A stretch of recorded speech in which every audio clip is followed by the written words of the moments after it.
আজকে রান্না করছি দই পটল।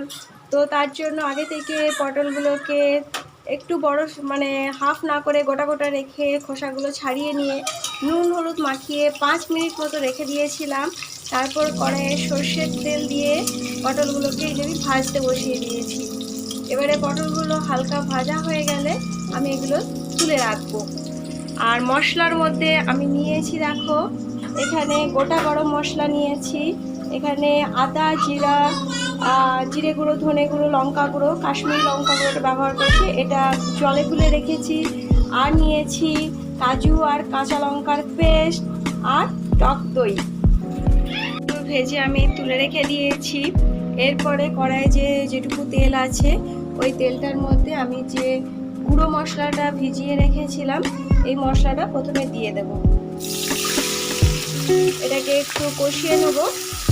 তারপরে এর মধ্যে নুন হলুদ সামান্য সামান্য করে অ্যাড করব।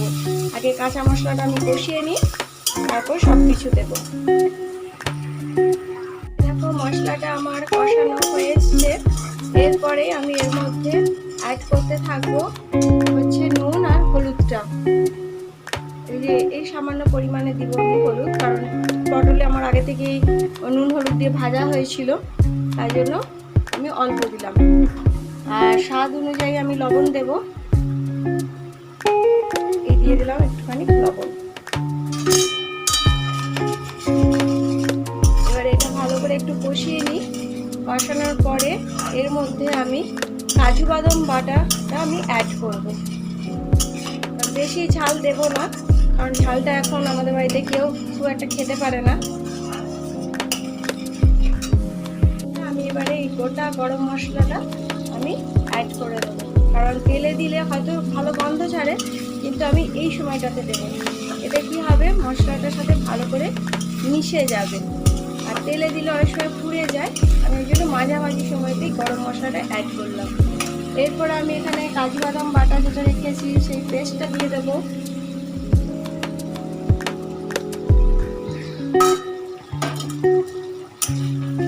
দিয়ে এটা ভালো করে কষাতে থাকবো যতক্ষণ না তেলটা ছাড়ছে।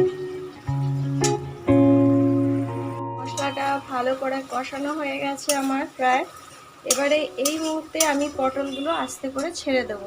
তাহলে কি হবে, মশলার সাথে পটলগুলো খুব সুন্দর ভাজাও হবে আর পটলের মধ্যে মশলাগুলো ঢুকে যাবে।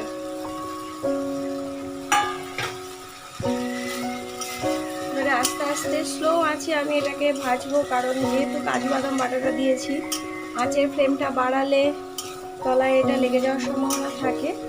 তাই জন্য খুব স্লো আছে আমি পটলের সাথে মশলাটা মিশিয়ে দেব। এরপর একটু জল দিয়ে স্লো আছে 5-6 মিনিট রান্নাটা হতে দেবো, যাতে পটলটা সেদ্ধ হয়ে যায়। একটুখানি গরম জল অ্যাড করলাম, হালকা গরম জল, যাতে পটলটা সেদ্ধ হয়ে যায়।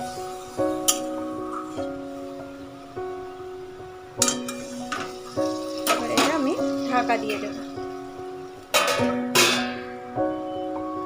এটা হতে থাক, তোমরা দেখতে থাকো। সুন্দর আমার তেল ছেড়ে গেছে, মশলাটাও সুন্দরভাবে কষা হয়ে গেছে। এই মুহূর্তে আমি অ্যাড করে দেবো দইটা। আমি এখানে টক দই নিয়েছি, ঘরে পাতা টক দই ব্যবহার করছি। আমি দইটা অ্যাড করে দিলাম। এবারে একদম স্লো আছে আস্তে আস্তে দইটাকে মিশিয়ে দেবো মশলাটার সাথে। তারপরে নামানোর সময় একটুখানি আমি চিনি ব্যবহার করব। ব্যাস, তাহলেই আমার হয়ে যাবে রেডি দই পটল। কারণ আঁচটা একদমই বাড়ানো যাবে না, কারণ দইটা আছে, দই ছানা কাটা হয়ে যাবে। আর কাজু বাদামও রয়েছে, যেহেতু তলায় লেগে যাওয়ারও ভয় রয়েছে, তার জন্য আমি একদম স্লো আঁচে রান্নাটাকে করতে থাকবো। আর ঢাকা দেওয়ার প্রয়োজন নেই। এরপর যেটুকু হবে আস্তে আস্তে নাড়তে নাড়তে সেদ্ধ হয়ে যাবে, কারণ আমার পটলটা একদম সেদ্ধ হয়ে গেছে। আমার প্রায় দই পটল রেডি হয়ে গেছে। এই নামানোর আগে আমি অল্প একটু দেবো এই সামান্য পরিমাণে চিনি, এটুকু চিনি দিলাম। আর এর সাথে অল্প একটু, যেহেতু নিরামিষ রান্না তাই আমি একটুখানি ঘি অ্যাড করব। অল্প এই ছোটো চামচের 1 চামচ মতো একটু ঘি অ্যাড করলাম। আর একটু দেব গরম মশলা, সেটাও আমি সামান্য পরিমাণে দেব। এবারে এটা একদম ঢাকা দিয়ে রেখে দেবো আঁচটা বন্ধ করে, যাতে সব মশলা টশলা সব কিছু যেন পটলের ভিতরে মিশে যায়। কারণ গ্রেভিটা আমি এইটুকুই রাখবো, এর থেকে বেশি গ্রেভি রাখবো না, বেশি শুকনোও করবো না, কারণ এরপর এটা শুকনো হয়েই যাবে। আজকের রান্নাটা দেখে তোমরা বলো প্লিজ কেমন হয়েছে। যদি ভালো লেগে থাকে একটা লাইক কমেন্ট শেয়ার অবশ্যই করবে। আজকে দেখো আমার রান্না কমপ্লিট, দই পটল। আজকে রান্না করলাম দই পটল, সেটাই তোমাদের সাথে শেয়ার করলাম। কেমন হয়েছে অবশ্যই কমেন্ট করে জানাবে। ভালো লাগলে অবশ্যই লাইক কমেন্ট শেয়ার একটা করে দিও। টাটা।